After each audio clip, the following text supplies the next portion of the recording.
हाई देखिए, हाई बढ़िया बा। हाँ हाँ देखिए अभी हाँ हाई देखिए ये रवा पर बहुत अच्छा लगी। एक मिनट। हाँ हाई देखिए फर्स्ट क्लास साड़ी बा। का भैया जी का दिखा रहे हैं? अरे हमारा फिगर देखिए, हमारा कलर देखिए, अरे कम से कम हमारा खूबसूरती तो देखिए। जो हमारे कलर पे सूट करे ऐसा दिखाइए, जो इस नाजुक पे सूट करे। हाय देखा भाई लोग भर में जियतिया, अपने आप को खूबसूरत समझतिया। हाय भगवान, कोनो भैंस से कम बिया, करिया भैंस के जैसे लागतिया। कौन साड़ी दिखाई एकरा? का फुसफुसा रहे हैं भैया जी? नहीं कुछ नहीं। हमारे कलर के मैचिंग की साड़ी दिखाइए, नहीं तो हम जा रहे हैं। अरे एक मिनट भाभी जी, एक मिनट रुकी। हम दिखावते नहीं रवा के साड़ी। हाँ। अरे हीरा के परख जोहरी के होला, भंगार वाले के ना। ए देखिए, का बात बा। ये खूबसूरत चेहरा पे इस साड़ी कितना बढ़िया लगता का दीदी? हाँ एकदम बढ़िया। हाँ 14वीं के चांद लगता नहीं रहुआ। कौन सी के? 14वीं के चांद। हाँ आई झील जैसन नीली आंखें, सुनहरे काले बाल, आई चांद जैसन रोशन बदन। ए पे साड़ी पहन के जब रहुआ बाजार में निकलब नु तले कासन ही के बात कही। बदन पे सितारे लपेटे हुए है, जाने तमन्ना किधर जा रही हो। अरे पूरा के बेका, जरा पास आओ तो चैन आ जाए। कॉपीराइट हो जाए।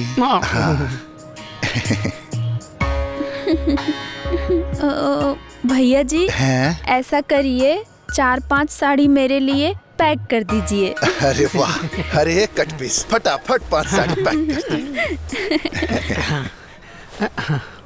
कितना पैसा हुआ भैया जी? अरे कैसन बात कर हलवानी भाभी जी, ही साड़ी खातिर राउर खूबसूरती के तौहीन हो जाई अगर पैसा बोलब त। सुनो ना लबना बाबू, तई खूबसूरती के अपमान होई। ऐसे तो हमरा दुकान में और ग्राहक के खातिर 5% के डिस्काउंट बा, मगर और खूबसूरती के देखते हुए 10% डिस्काउंट मिलेगा। हाँ 10। हाँ ठीक है भैया जी, हम मोबाइल से पे करेंगे। मोबाइल से पे करना है। दे रे दे।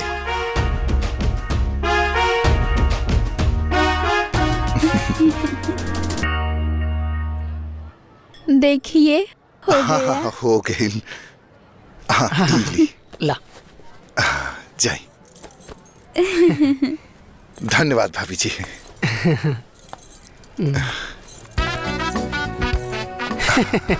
भाई ई कोयला के हीरा बना के बेचे के गुण तोरा से सीखे।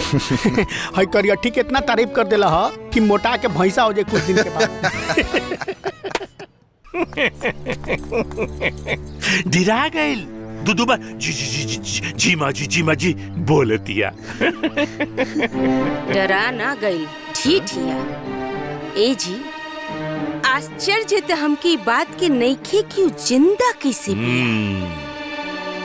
आश्चर्य तो हम ही सोच के हो रहल बानी, एकर वापस आवे के हिम्मत कैसे भई। एकर मतलब कि हमने के डर एकर भीतर से निकल गई। ए नकीना, देखा गज्जे वाले बादल से ना फसल ना पकेला, फसल पकेला बरसे वाले बादल से। तजा किचन में जा और ऐसा गरजा बरसा तब ने आप पे वो समझ जाई।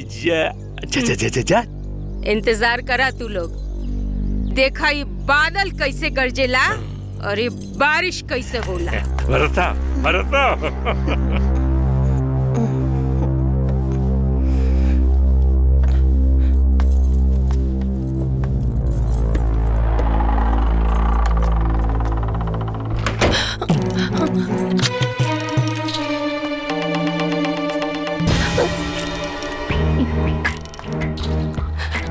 का भइल माँ जी, दरवाजा काहे बंद कर देनी?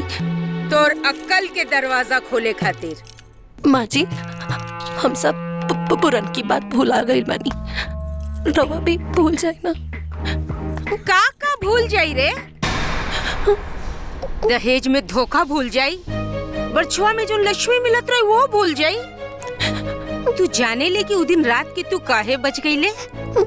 काहे कि हम तोर हाथ पकड़ ले रहनी, गला दबावे के मौका ना मिले। बाकी कौनो बात ना, भगवान हमरा के एक मौका और देले बाड़े।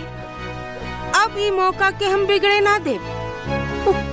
उ दिन तो तोर ससुर गला दबैले रहल, आज हम गला दबाई। ना माँ जी, माँ जी, ना माँ जी, माँ जी, ना। तोर हिम्मत कैसे भइल हमरे घरे आवे के? हमरे घर के मजा तो के नइखे पूरा मिलल। रुक, आज तो के तो हम जिंदे न छोड़ब।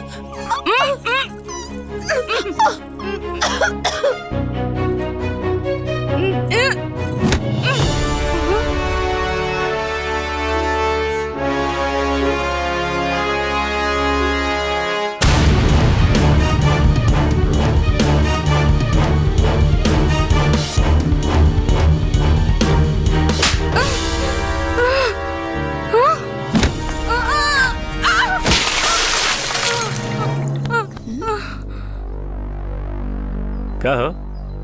तू लोगन की माई के कुछ ज्यादा समय नहीं लगा था समझाए में? अरे ना ना बाबूजी, लागा ताकि कुल दिन के कसर आज हुए निकल जाई। समझा ले बेटा, समझा ले। हे भगवान, ये कर दी माँ जी, ऐसे कर दी माँ जी।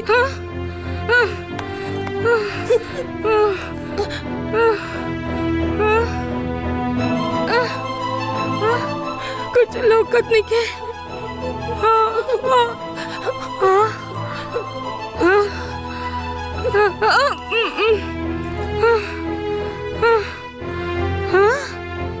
कुछ लौकत कहने के। अरे बाप रे, गलती हो गई माँ जी, हमसे हमरा से गलती हो गई माँ जी, माफ कर दी।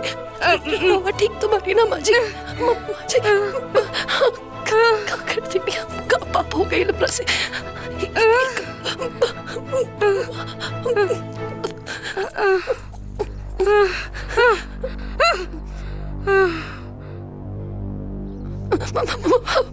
पता न कैसे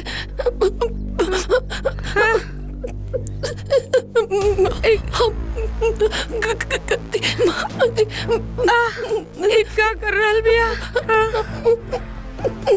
माँ जी,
का भइल माँ जी, कहाँ जाता नहीं?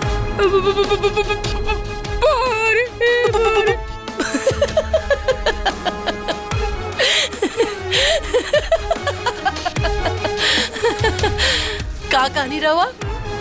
भगवान तोरा के दूसरा मौका देले हैं? ना ना, बल्कि भगवान हमके दोसर मौका देले बड़े। राउर सेवा करे के राउर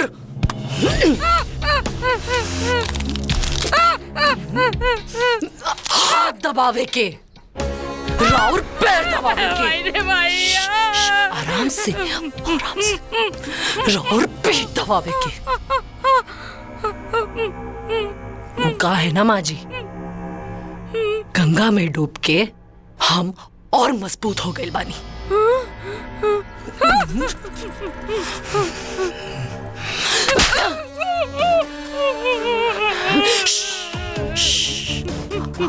आवाज नहीं की करेंगे, बाहर मालूम पड़े तो राउर इमेज की का हुई। हाँ हाँ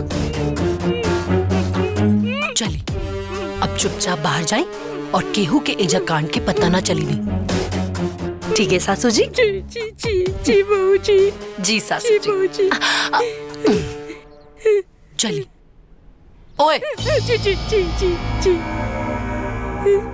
ढक ली?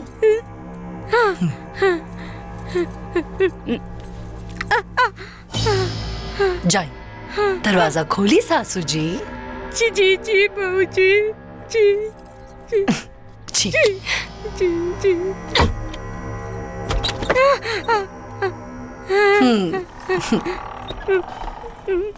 आ गेली आवा हो नगीना आवा।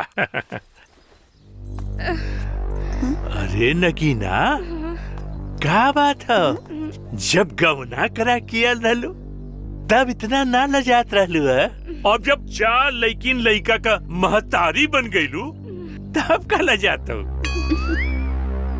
ठीक से समझा देलू ना है? जी तनी मनी कसर रह गइल बा। अभी भी रह गइल? रहुआ जाई ना, समझा दी ना। रह गइल बा इतना देर बाद भी? ठीक बा, हमके जाए के पड़ी। ठीक हो जाते। अरे रुकी बाबूजी, का भइल? तनी हमनी लोगन के भी हाथ साफ करे के मौका दी। हाँ बाबूजी, हाथ में आजकल बहुत खुजली होता। अरे तक ठीक है ना, हमार बिटिया वाड़ू अच्छे से समझाता। जा तू लोग जा समझावा। कर रही चल। आराम से माई का सब कसर पूरा करके आए। हाँ आपन पसंदीदा फिल्म देखे खातिर डाउनलोड करी दंगल प्ले ऐप।